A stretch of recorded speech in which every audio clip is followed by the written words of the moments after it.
Good afternoon to those of you that have tuned in.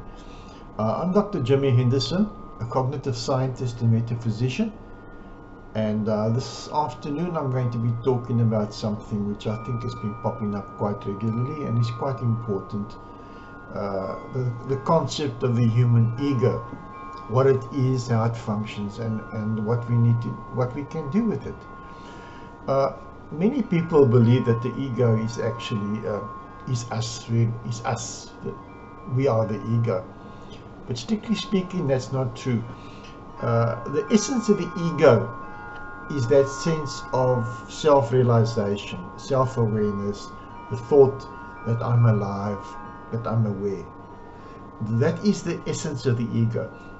But unfortunately, within its ambit, it draws to itself a lot of beliefs, negative beliefs, ideas from bad experiences, negativity, as well as a lot of emotions, which we would call them unhelpful emotions.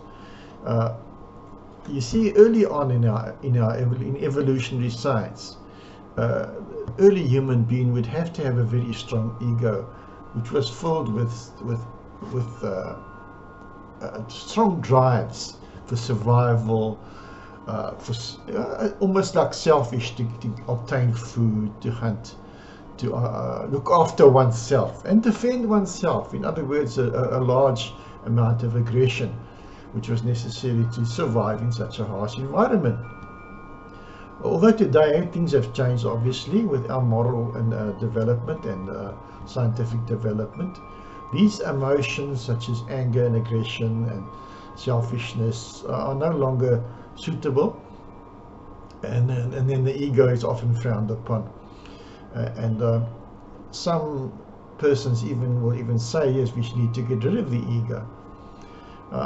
As a cognitive scientist, I cannot support this idea of releasing the ego completely, because I think the ego is the source of self, is the realization of self at its core, and that if we eliminate it altogether, we could end up very confused and not knowing, in fact, who we are and where we're going.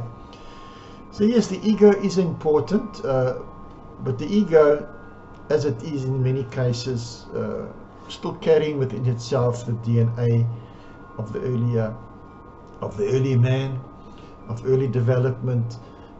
Those drives and instincts that I spoke about are still there to some extent, although they are in the subconscious mind mostly, and they come out during times when we become very angry and or otherwise.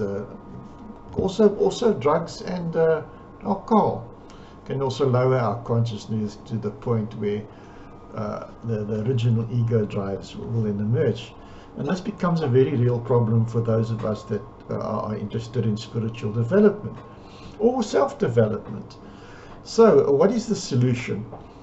The solution is not really to eliminate the ego completely, but merely to empty the ego, to understand the situation, that we have to that these drives and selfish drives and needs are no longer necessary, and we are living in a world of love and abundance, and that we need to let go of all the negativity, the negative beliefs, judgments and aggressions associated with an egoistic self. So yes, the process I would recommend is clearing out the ego, allowing the authentic self to come through. Now, the authentic self in psychology is the highest part of oneself, the highest, most moral part of oneself.